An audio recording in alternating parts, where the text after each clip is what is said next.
So if reports are to believed, it looks like Julian Naglesmann is going to take over at Bayern Munich at the end of the season. Leipzig and Bayern Munich have agreed a £25 million fee to get Nagelsmann to move to Bayern Munich, apparently, to replace Hansi Flick, who looks like he'll go and take the German national team job, right, where he was formerly assistant to Joachim Löw. So I thought it'd be interesting to look at why Julian Naglesmann is so in demand, because it looks like Tottenham wanted him as well.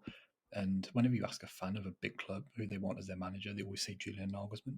But I don't really feel like anyone actually knows why. People just kind of throw his name in. So I thought it'd be interesting to do a video where we look at Julian Naglesmann, what he's done, and what his former sides have looked like, and how they set up, and how that could be applied to Bayern Munich.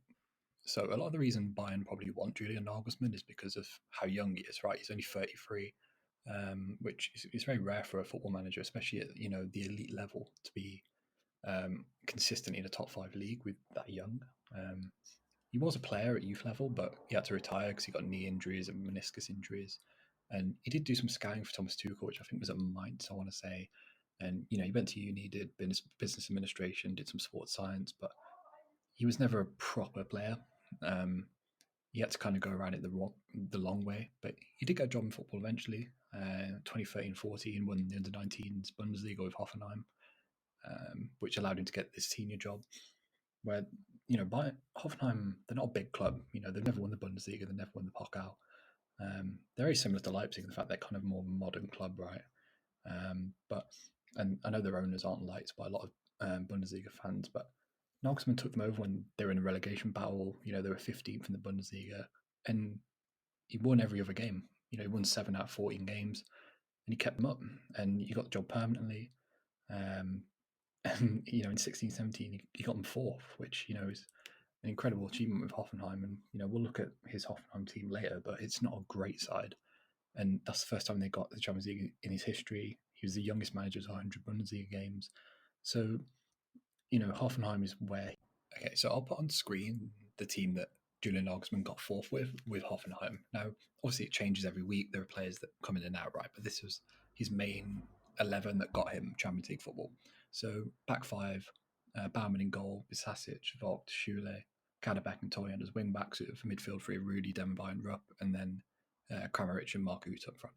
Now, the back 5 is what he got named with. Obviously, the wing backs very go forward, and Demirbay kind of plays as the 10, right? But this is not a great Hoffenheim side. Obviously, like Niklas Schule's gone on and done big things with Bayern Munich, albeit got injuries, and Demirbay's been a pretty consistent performer for Leverkusen. And I'd probably say Kramaric is one of the most underrated strikers in Europe. Consistently puts up good numbers, even after that kind of bad spell at Leicester. But if you look through this squad, Marcus Rupp's been at Norwich recently when they got relegated. Mark can't even get the Schalke team.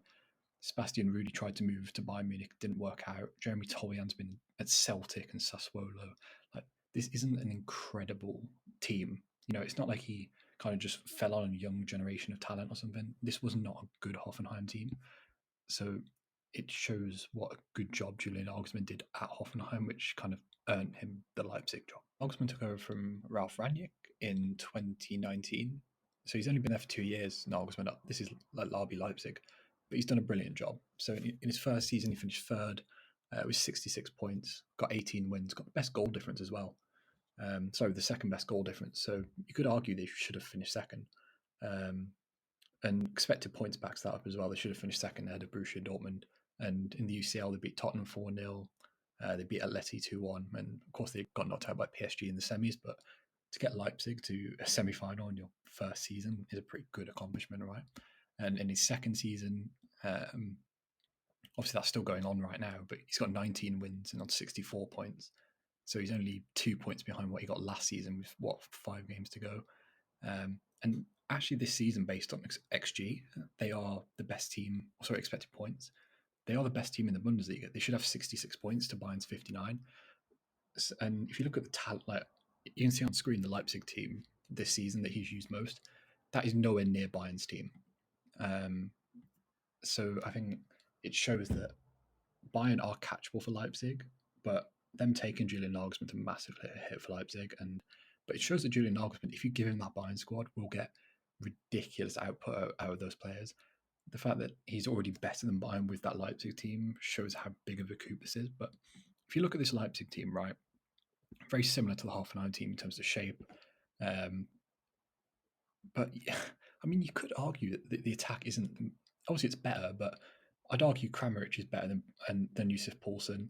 But obviously the defense is much better, right? You know, he's got the best out of Upamecano and Mukiele and Angelino, and this is a very functional Leipzig side. It's very young as well, of course. There's players that aren't even in this most used 11. But if you look at the shape, I think I'm going to talk about in a minute how this would fit with the Bayern team. But I think this Leipzig team is a good mix of youth and old. And look, this isn't all Nagelsmann, of course. You know, Leipzig have a very good setup at that club, but I think we can learn a lot from his Leipzig team and what I just told you about what he achieved and how that could potentially fit the Bayern team. So I'm going to put on screen now how I think Bayern could line up under Nagelsmann. Now, of course, this is assuming he sticks with this formation, right? He might completely change it up. And as I'm sure you can see, I've missed out, you know, Leroy Sané, Kingsley Coman, Douglas Costa, if they keep him around. These guys aren't in this 11 because he doesn't really play with wingers, right? So I kind of put Gnabry as like a second striker, but it's interesting because I think the two places that they don't really have an option for are probably right wing back and well, they've already signed Upamecano in the middle, so they've solved that issue. But I don't really know where their wingers would fit in. But I think right wing back is an issue for them because I can't see Benjamin Pavard playing right wing back for Nagelsmann.